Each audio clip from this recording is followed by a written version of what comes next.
Que saudade, de verdade, que saudade de estar aqui no púlpito pregando, de estar com os irmãos. Férias é muito bom, mas chega uma hora que continua sendo bom. Só que a gente sente falta de verdade. Vocês acharam que eu ia falar o contrário, né? Mas férias é muito bom.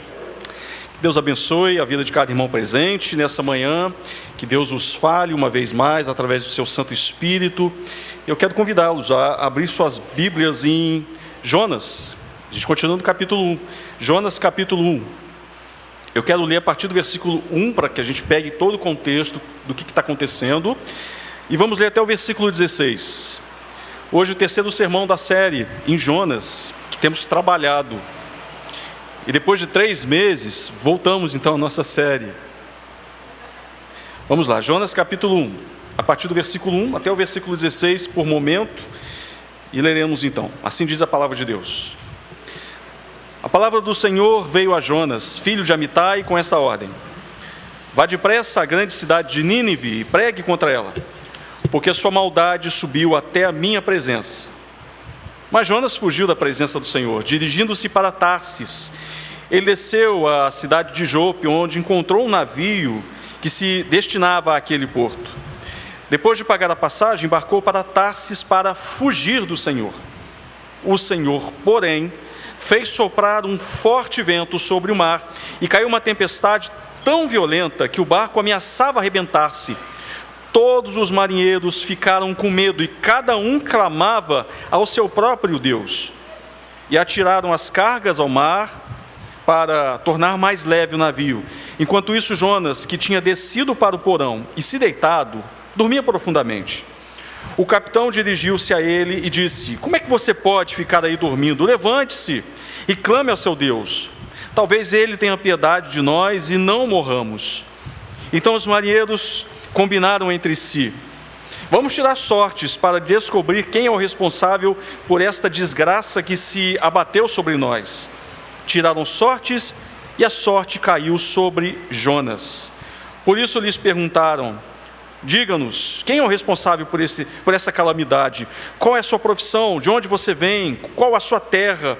A que povo você pertence? Jonas respondeu: eu sou hebreu, adorador do Senhor, o Deus dos céus, que fez o mar, que fez a terra. Com isso eles ficaram apavorados e perguntaram: o que você fez? Pois sabiam que Jonas havia fugido do Senhor, porque ele já lhes tinha dito. Visto que o mar estava cada vez mais agitado, eles lhes perguntaram: o que nós devemos fazer com você para que o mar se acalme? Respondeu ele: peguem-me e joguem-me ao mar e ele se acalmará, pois eu sei que é por minha causa que esta violenta tempestade caiu sobre vocês. Só que ao invés disso, os homens se esforçaram ao máximo para remar de volta à terra, mas não conseguiram, porque o mar tinha ficado ainda mais violento. Então eles clamaram ao Senhor: Senhor, nós suplicamos, não nos deixes morrer por tirarmos a vida deste homem. Não caia sobre nós a culpa de matar um inocente, porque tu, ó Senhor, fizeste o que desejavas. Então pegaram Jonas e o lançaram ao mar enfurecido, e este se aquietou imediatamente. Ao verem isso, os homens adoraram ao Senhor com temor, oferecendo-lhes sacrifícios e fazendo-lhes votos. Vamos orar? Senhor, rogamos a tua misericórdia nesse momento, que a tua bendita palavra encontre bom solo no coração de cada irmão presente aqui nessa manhã.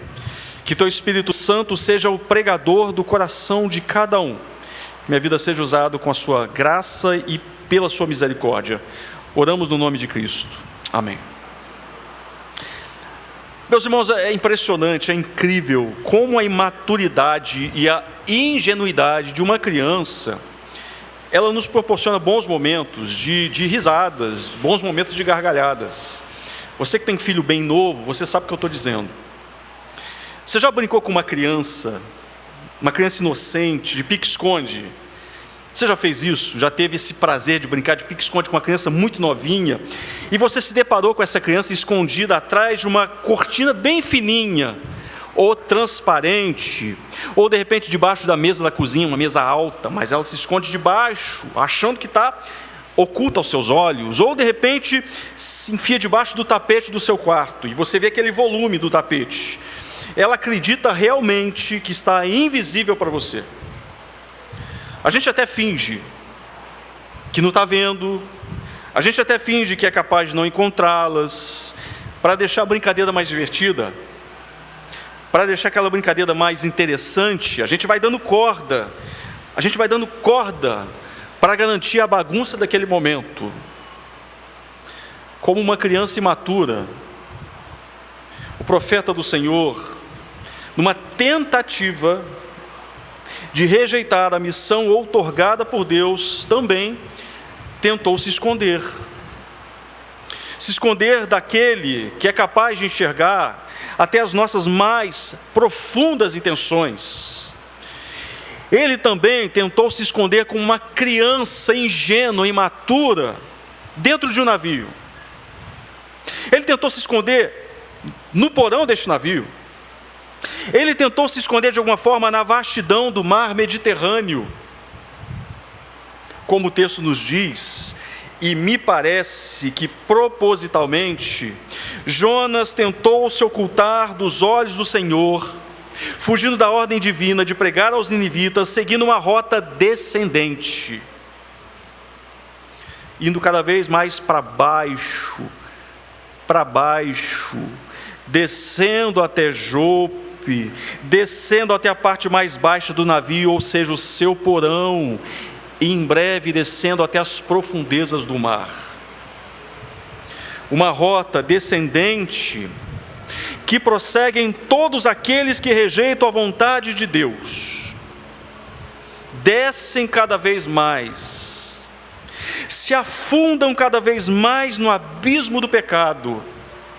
E triste coisa é, meus irmãos, quando se acostuma com a escuridão deste abismo. Assim são, por exemplo, os ditos cristãos liberais, que abandonam progressivamente, descendo os degraus do pecado, abandonando dia após dia as verdades absolutas do Evangelho de Cristo Jesus, e vão descendo os degraus da apostasia. Como vimos no último sermão da série, Jonas bem sabia que a mensagem severa do Senhor que deveria pregar em Nínive, de fato era uma mensagem muito severa, mas ele bem sabia que, ainda que fosse severa a mensagem, estava encharcada de misericórdia e de graça. Ele sabia que o Senhor era capaz de perdoar até aqueles terríveis ninivitas, aqueles indignos homens. O que ele faz então? Jonas trafega na contramão da missão dada por Deus.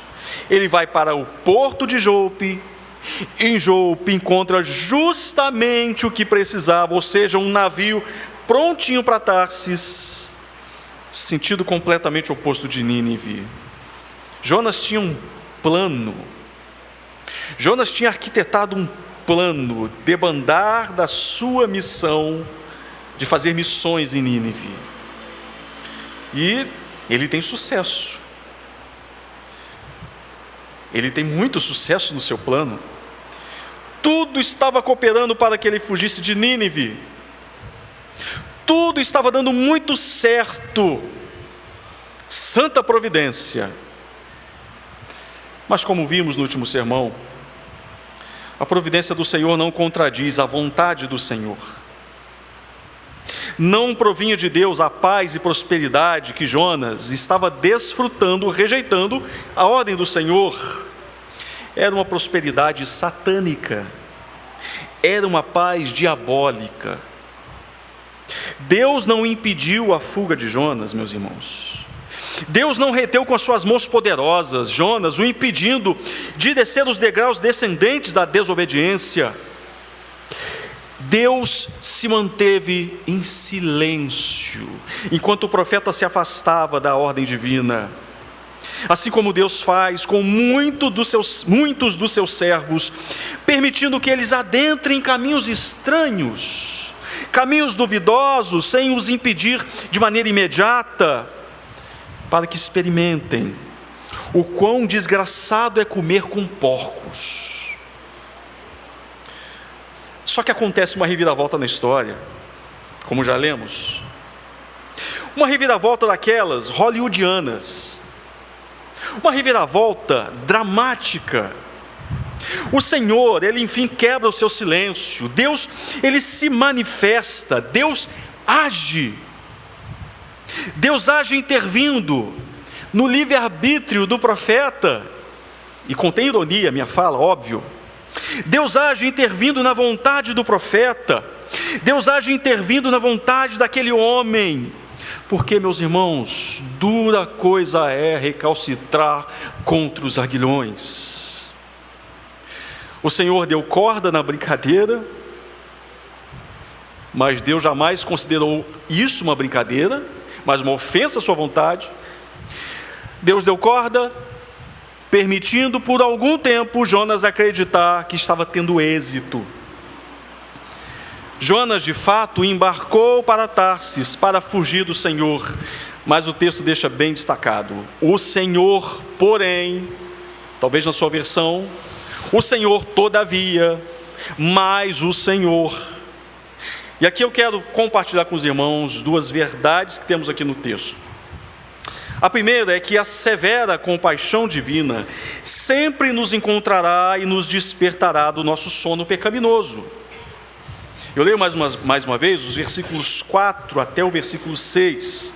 Assim diz a palavra de Deus: o Senhor, porém, fez soprar um forte vento sobre o mar, e caiu uma tempestade tão violenta que o barco ameaçava arrebentar-se.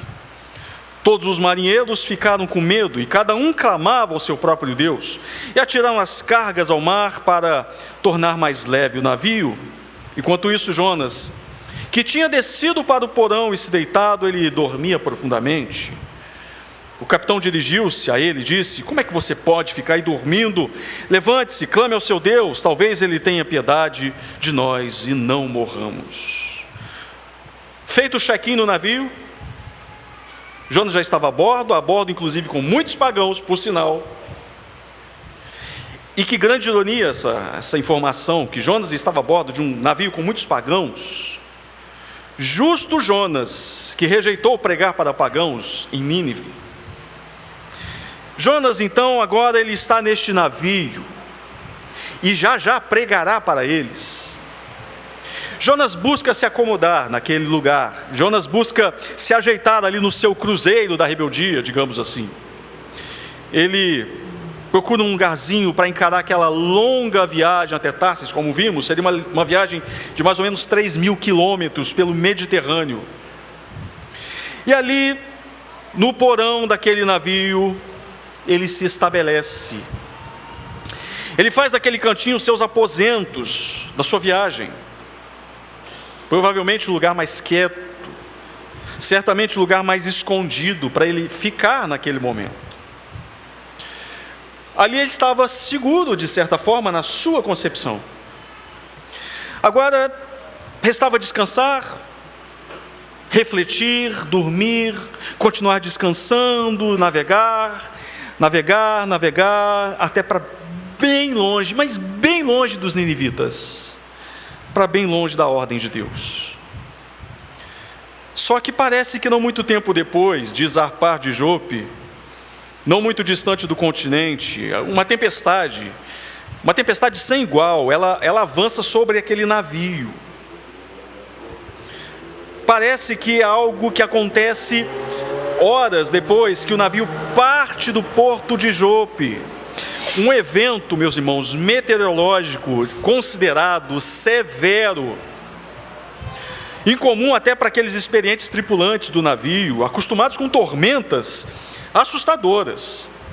Aqueles homens eram acostumados com aquela rota e estavam amedrontados com essa tempestade. E, meus irmãos, quando uma tripulação teme, algo muito errado está acontecendo. É interessante, numa viagem de avião, como os comissários de bordo, eles permanecem serenos naquelas turbulências que você já está quase infartando. que você já está quase arrancando a mão do seu cônjuge, ou seja, lá de quem estiver do seu lado. E você olha para os comissários de bordo, serenos, tranquilos, sorridentes, sorrindo. Mas se você vê um comissário de bordo apreensivo, da mesma forma, pescadores profissionais em alto mar são capazes de se manterem calmos, serenos, tranquilos, diante das ondas bravias, do mar tempestuoso. Só que aqui os homens do mar estavam desesperados. Isso dá uma ideia do tipo de tempestade que estamos falando. A tripulação daquele navio logo percebeu que alguma coisa extraordinária estava de fato acontecendo.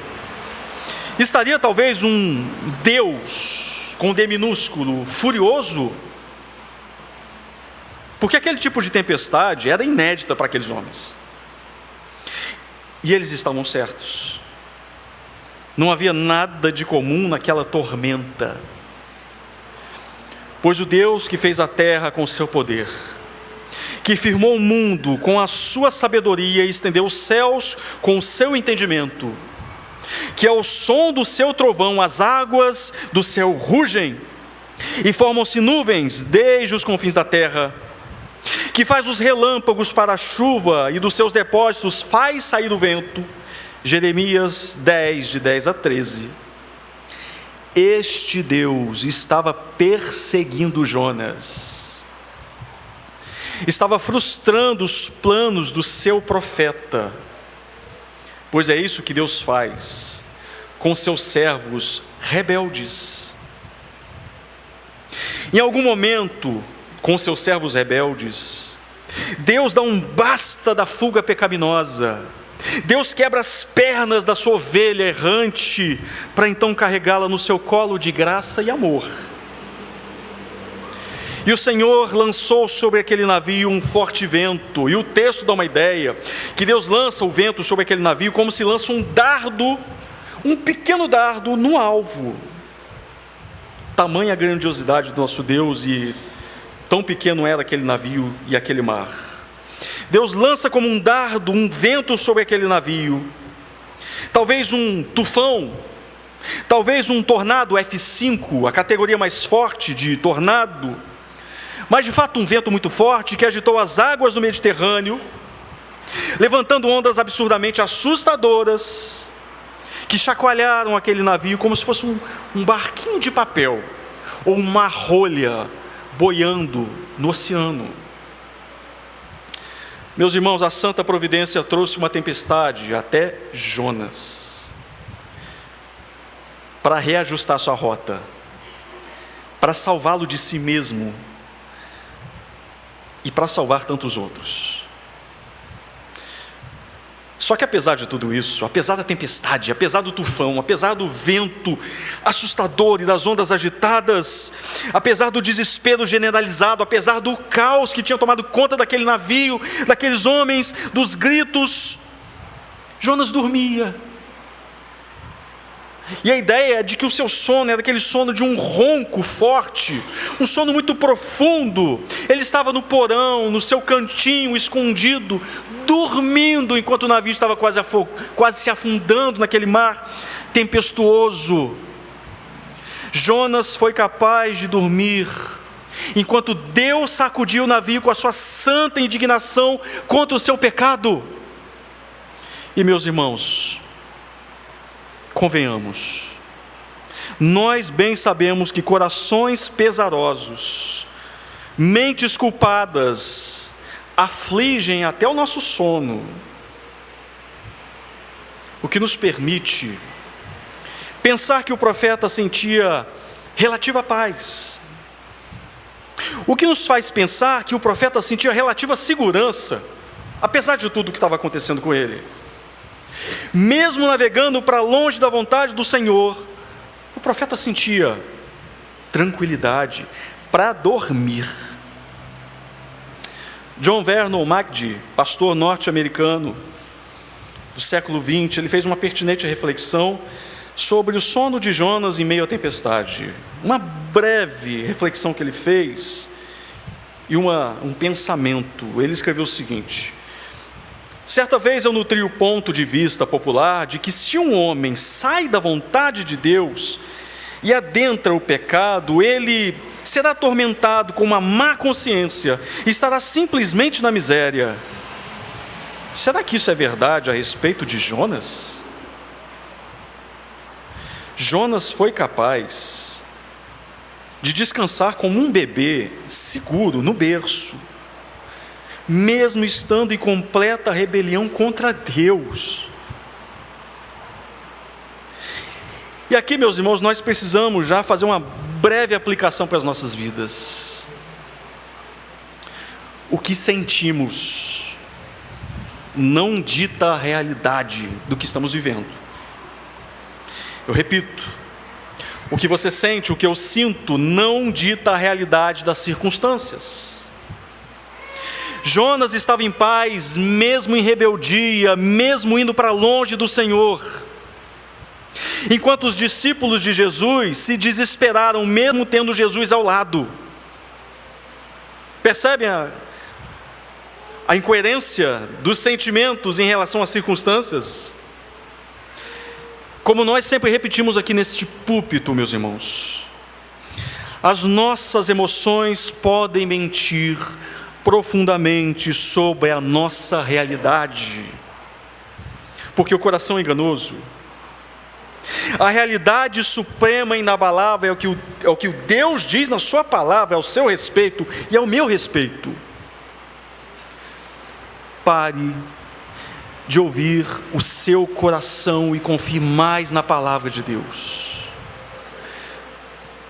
Talvez você esteja em perigo e acha que você está muito bem com Deus. Mas talvez o seu desespero também não faça sentido nenhum. Por isso eu peço, ou melhor, eu te oriento, descanse no Senhor.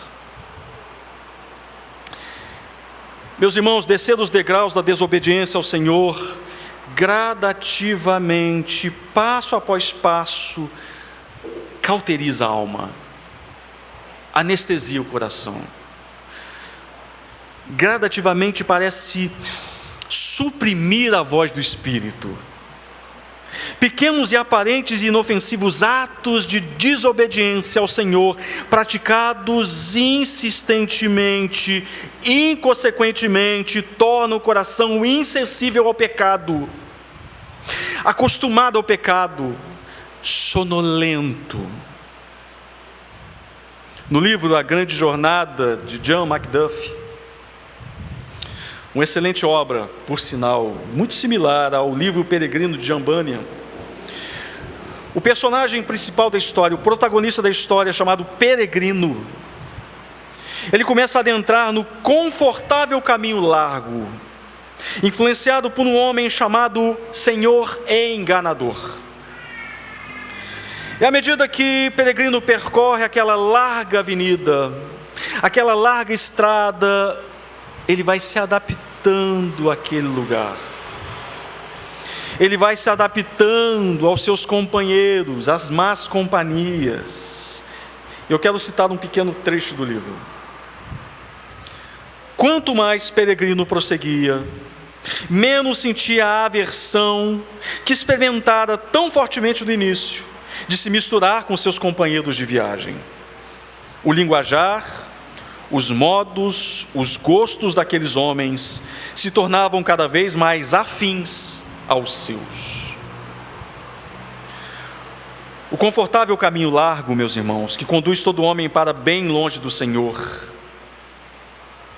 proporciona, como dizia John Owen, uma temporada incomum de prosperidade externa. Para John Owen, a prosperidade tem provisões para a concupiscência e dardos para Satanás. Ou seja, uma das mais eficazes armas do diabo é a sua falsa paz, é a prosperidade, é o bem-estar, é o navio prontinho para Tarsis, é a sua cantiga de ninar, embalando o sono de todo aquele que se afasta da cruz. Satanás diz para todos que insistem em descer e descer mais um pouquinho, ele diz: paz, paz. Apesar dos insistentes e severos sinais de nosso Deus. Meus irmãos, que não nos enganemos, corremos muito mais perigo nos dias de calmaria, nos dias de sol brilhante, de céu azul, de brisa suave, nos dias em que tudo conspira ao nosso favor, nos dias livres de provação. Meus irmãos, a igreja corre muito mais perigo no contexto de paz do que em meio à perseguição. A calmaria nos induz a um soninho tão gostoso. Conforto demais neste mundo é uma terrível ameaça à nossa alma. Davi, o rei Davi, sucumbiu enquanto desfrutava de paz e conforto no seu mega palácio real, enquanto o seu exército lutava contra os amonitas. Prazeres, futilidades, até bênçãos legítimas, concedidas pela graça. Meus irmãos, tudo pode se tornar cantigas de niná para os servos de Deus neste mundo. Sejam sóbrios, vigiem. O diabo, o inimigo de vocês, anda ao derredor como um leão, rugindo e procurando a quem possa devorar. 1 Pedro 5,8. Mas não se engane, meus irmãos. Por vezes, para devorar as suas vítimas, o seu amedrontador rugido pode se parecer uma suave canção de niná. Mas louvado seja o nosso Deus, graças à sua maravilhosa misericórdia, o Senhor sempre providencia tormentas para nos despertar. Deus sempre tem nas suas mãos como dardos, vendavais, ondas assustadoras para lançar sobre as nossas vidas e chacoalhar a nossa existência. Ele sempre envia arautos para nos dizer como é que vocês podem continuar dormindo, como vocês podem continuar apáticos. Levante-se, clame ao seu Deus.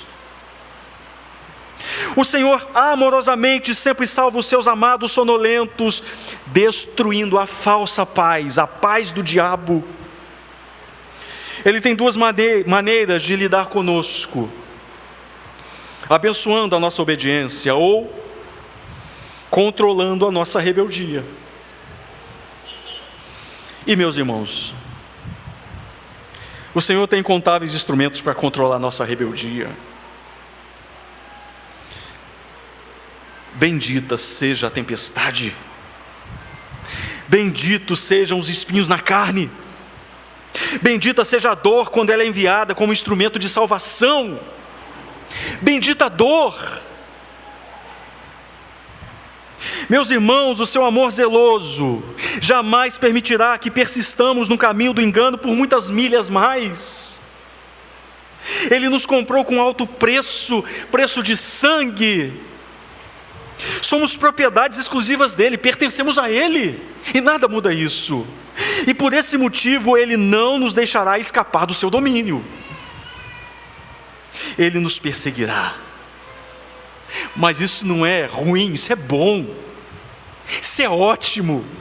Ele nos perseguirá, ele nos puxará com seu cajado, que muitas vezes pode machucar, é verdade, mas nos puxará com seu cajado e nos conduzirá em segurança até o seu aprisco.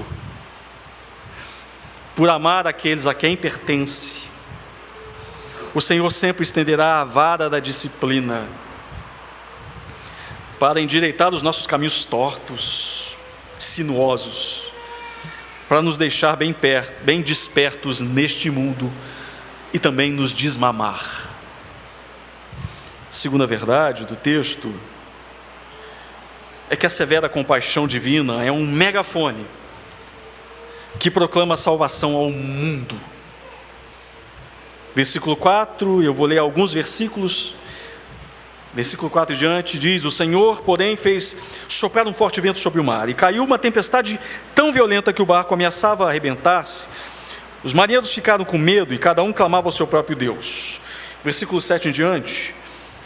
Então os marinheiros combinaram entre si: vamos tirar sortes para descobrir quem é o responsável por essa desgraça que se abateu sobre nós. Tiraram sortes, e a sorte caiu sobre Jonas. Por isso lhes perguntaram: quem é o responsável por essa calamidade?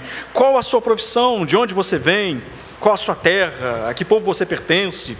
Ele respondeu: eu sou hebreu, eu sou adorador do Senhor, o Deus dos céus, que fez o mar, que fez a terra. Com isso eles ficaram apavorados e perguntaram: o que é que você fez? Pois eles sabiam que Jonas havia fugido do Senhor, porque ele já tinha lhes dito. Visto que o mar estava cada vez mais agitado, eles lhes perguntaram: o que devemos fazer com você para que o mar se acalme? Respondeu ele: peguem-me e joguem-me no mar, e ele se acalmará, pois eu sei que é por minha causa que essa violenta tempestade caiu sobre vocês.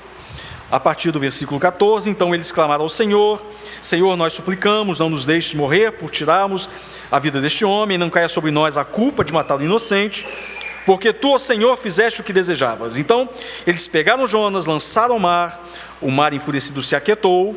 Ao verem isso, os homens adoraram ao Senhor com temor, oferecendo-lhes sacrifícios e fazendo-lhes votos. Meus irmãos, percebam o quão danosa foi a desobediência de Jonas. A sua fuga não trouxe consequências apenas para si mesmo, mas alcançou todos ao seu redor, até mesmo outros que navegavam próximos. A sua negligência, o seu pecado ameaçou a vida de muitas pessoas à sua volta. E, meus irmãos, nós não podemos nos esquecer jamais que por somente um homem e o seu ato de desobediência no Éden, toda a sua posteridade sofre. Assim é o pecado. Assim é o pecado. Produz efeitos catastróficos além do que imaginamos. O Senhor perseguia Jonas pela tempestade, mas muitos outros padeceram sob os efeitos da severidade do Senhor. Meus irmãos, os nossos pecados trazem desgraça não só para nós, mas todos que nos cercam. E eu faço uma aplicação para você, principalmente você que é homem. O seu fracasso como sacerdote do lar, a sua falha como pai, como marido, traz desgraça para toda a sua casa, e vai ser na sua conta que vai cair a cobrança do Senhor, principalmente. O texto relata pavor generalizado. Aqueles homens percebendo que a morte os rodeava, que a morte estava os espreitando. O texto relata que cada um se volta à sua própria divindade. Talvez há muito tempo aqueles homens não oravam as suas divindades, mas no momento da morte eles buscam orar as suas divindades. Então naquele navio, em meio à tempestade, meus irmãos, acontece uma grande reunião de oração. Uma reunião de oração imensa e muito fervorosa, por sinal. Enquanto o homem de Deus dormia. A atitude daqueles pagãos nos traz uma grande verdade. Homens tendem a se voltar às suas divindades. Homens tendem a se voltar aos seus ídolos diante do terror, diante das catástrofes, sejam quais forem as suas divindades. Alguns se apegam aos seus recursos, alguns se apegam à sua saúde, alguns se apegam às suas divindades. Enfim, como dizem, não existem ateus, muito menos agnósticos, num avião enfrentando forte turbulência. Não existe. Não existem ateus nas trincheiras de uma guerra. Não existe. Diante da face amedrontadora da morte, meus irmãos, homens arrogantes se encolhem em posição fetal. Poderosos, imponentes e atrevidos se humilham em rendição e clamam para que as montanhas caiam sobre as suas cabeças. Perante o fim iminente, homens são capazes de abrir mão das suas futilidades, são capazes de abrir mão do prestígio que possuem, abrem mão de poder, abrem mão de tudo que possuem, para que possam sobreviver. Notem que aqueles tripulantes não titubearam em jogar os seus pertences, as suas cargas ao mar, na tentativa de diminuir o peso do navio e, quem sabe, sobreviver. Eles não sabiam, eles não desconfiavam que o peso do pecado de Jonas era maior que o peso de toda a carga, porque não há nada mais pesado do que o fardo do pecado. Salmo 38, versículo 4. As minhas culpas me afogam, são como um fardo pesado e insuportável. Lançaram ao mar todos os bens na tentativa de sobreviverem. Mas tudo que fizeram para sobreviver foi em vão, porque a tempestade, ela ia ficando pior. A tempestade se intensificava, o vento ia ficando mais forte, mais tenebroso, e nenhuma divindade pagã foi capaz de ouvi-los. Talvez estivesse no banheiro, talvez estivesse fazendo qualquer outra coisa, mas nenhuma divindade pagã foi capaz de livrá-los daquela tempestade. Nenhum Deus se manifestou, todos se calaram, todos ficaram quietos, porque ídolos sempre decepcionam no dia mau. Meus irmãos, na sua severa compaixão, o Senhor manifesta neste mundo a sua santa indignação contra o pecado do homem. Por vezes, Deus retém a sua graça comum, que sustenta a nossa existência, apesar dos efeitos do pecado, apesar de tudo que nós merecemos. Deus retém a sua graça comum por tantas vezes e permite que o mal avance e gere terror entre os homens, seja por meio de pandemias, seja por meio de guerras, ou eventos climáticos catastróficos e assustadores, seja por meio da fome, seja por meio da morte generalizada. O Senhor manifesta dos céus a sua ira contra a impiedade humana. Deus provoca espanto entre os homens. Espanto entre os homens para que os homens fiquem perplexos e reconheçam a sua própria miséria e descubram que as suas divindades são incapazes de livrá-los das tempestades dessa vida e se voltem para o verdadeiro Deus. Na sua severa compaixão, o Senhor clama ao mundo em alta voz: arrependam-se, desviem-se de todos os seus males, para que o pecado não cause a queda de vocês. Livrem-se de todos os males que vocês cometeram e busquem um coração novo e um espírito novo. Por que vocês deveriam morrer?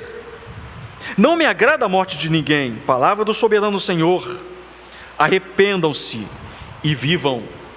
Ezequiel capítulo 18, de 30 a 32. Em sua severa compaixão, a sua voz ecoa neste mundo. No passado, Deus não levou em conta a nossa ignorância, mas agora ordena que todos, em todo lugar, se arrependam, pois estabeleceu um dia em que há de julgar o mundo com justiça, por meio do homem que designou. E deu provas disso a todos, ressuscitando dentre os mortos. Atos 17, 30 a 31. Meus irmãos, as tragédias desta vida clamam aos homens: voltem-se para o Senhor, Busquem sua face enquanto se pode achar. Abandone os seus ídolos repugnantes. Arrependam-se dos seus pecados. Preparem-se para encontrar com o teu Deus. O trovejar tenebroso dos céus, as densas nuvens de juízo que pairam sobre este mundo, ainda é misericórdia divina.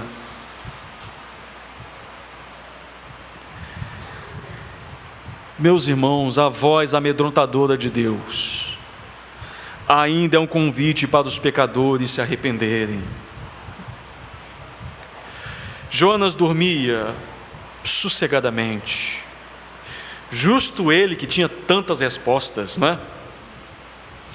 Justo ele que conhecia o Deus único e verdadeiro, responsável por todo aquele caos.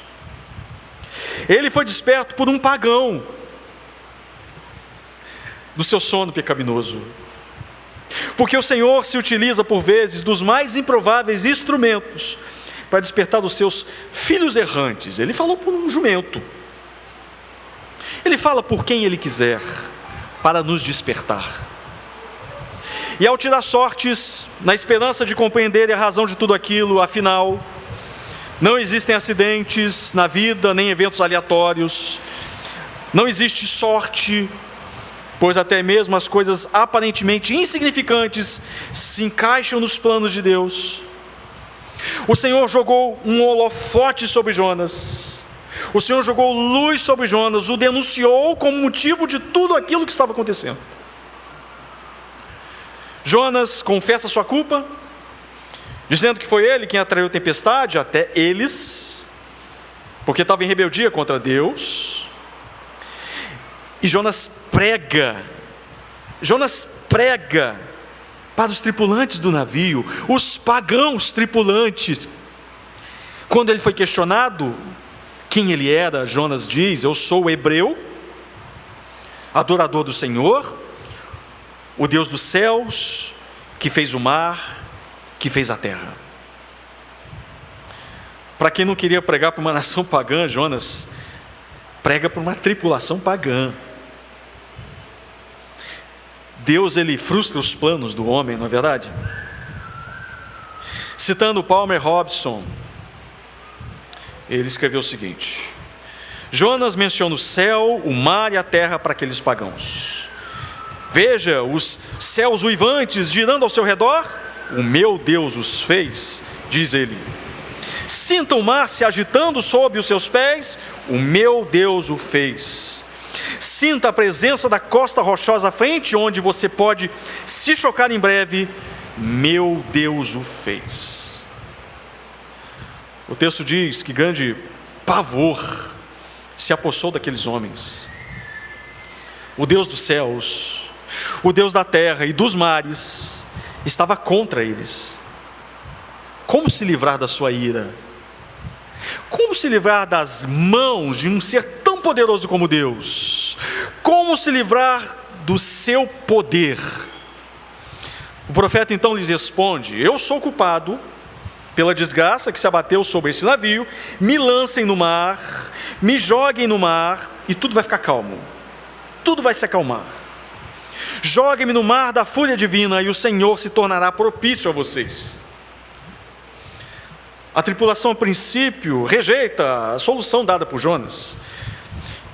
E percebam que aqueles homens demonstraram mais compaixão pelo profeta do Senhor do que o profeta do Senhor sentiu por eles. Mais uma ironia do texto. Mas por fim aqueles homens decidem fazer o que Jonas disse e oram ao Senhor: Senhor, nós suplicamos, não nos deixes morrer por tirarmos a vida deste homem. Não caia sobre nós a culpa de matar o inocente, porque tu, Senhor, fizeste o que desejava. Notem que todos agora se voltam em oração ao mesmo Deus, o Deus de Jonas. Jonas é lançado nas águas turbulentas, agitadas pela fúria divina, e a história relata que imediatamente, instantaneamente, o vendaval se dissipa, o mar se acalma, tudo se aquieta. Da mesma forma, que se aquietou quando o próprio Deus encarnado ordenou que assim fosse, enquanto dividia um barquinho com seus discípulos. O Senhor salvou aqueles homens que sequer o procuravam, meus irmãos. Versículo 16 diz: ao verem isso, os homens adoraram o Senhor com temor, oferecendo-lhe sacrifícios e fazendo-lhe votos. A sua salvação já estava alcançando os mais improváveis, gentios. Meus irmãos, para um mundo que padece sob os efeitos do pecado, que agoniza e clama por salvação, a igreja do Senhor tem as respostas. A igreja do Senhor tem a solução. Você, como parte do corpo de Cristo, você, como parte da igreja de Cristo, você tem respostas, você tem solução.